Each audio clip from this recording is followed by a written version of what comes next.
Hi, I'm Thor Moody with Deslauriers, and we're going to talk a little bit today about the Deslauriers Grout sample box. We call it the GSB, how it's assembled, and what it's used for. We'll start with the box itself. This is the Grout sample box. It ships flat like this.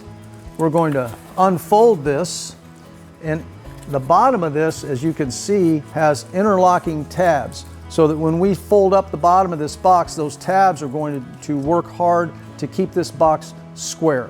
So I'm going to flip this thing over, and we're going to fold these tabs, the side end, the ones that don't interlock, we're going to fold those in first. Then we're going to fold these interlocking tabs in here, like so, and make sure that they line up properly, just like that. I've got a little bit of tape staged here, so we're going to tape the bottom of this box. I'm going to grab another piece of tape and make sure it's taped good. Okay, and as you can see, those interlocking tabs are lined up perfectly. We've got a nice square box. Now we're going to flip this over and set it aside. We'll do this. And now we're going to assemble the liner. The thing to keep in mind about these liners is one side of the liner has these perforations in it. This is the side that's been punched. The other side, you can see where the punches were, but they're not as open as the punches on this side are. And we want this side toward the specimen so that it promotes more absorption of moisture from the specimen, which is intended to approximate what would be happening if that grout was put into a wall.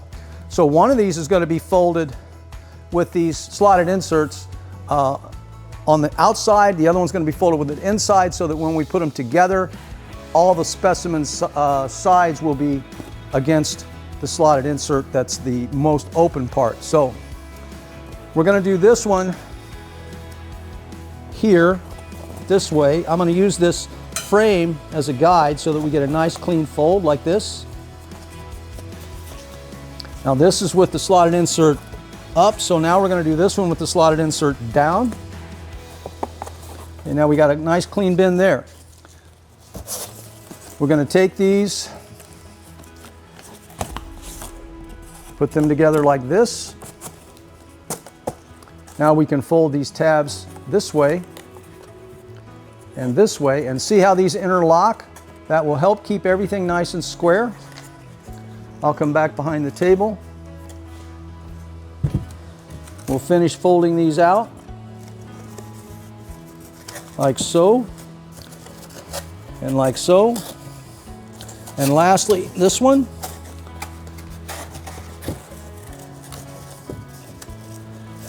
And we've got a nice square liner here. And I can take this liner and put the whole thing inside the grout box with all of those folding tabs lined up. Okay, I'll use my hands to square everything up, and now we have a properly assembled grout box. Okay, everything's nice and square. Now we recommend strongly that if you're going to use grout boxes for testing grout is always poured really wet, that you use what we call a grout box fixture. And what this does is the grout box goes in this, and we may have to loosen these screws a little bit. But this fixture goes around the grout box and provides support so that the box doesn't sag from absorbing all that moisture. Okay, and now we can tighten these up a little bit. And this fixture will support this box so that when the box gets wet, it doesn't sag. So that's how you assemble a grout box. Use the grout box fixture to make sure that it's nice and steady and firm and doesn't sag on you, and you're ready to make grout samples. When you're making grout samples, make sure you use the small tamping rod, the 3/8 inch diameter tamping rod.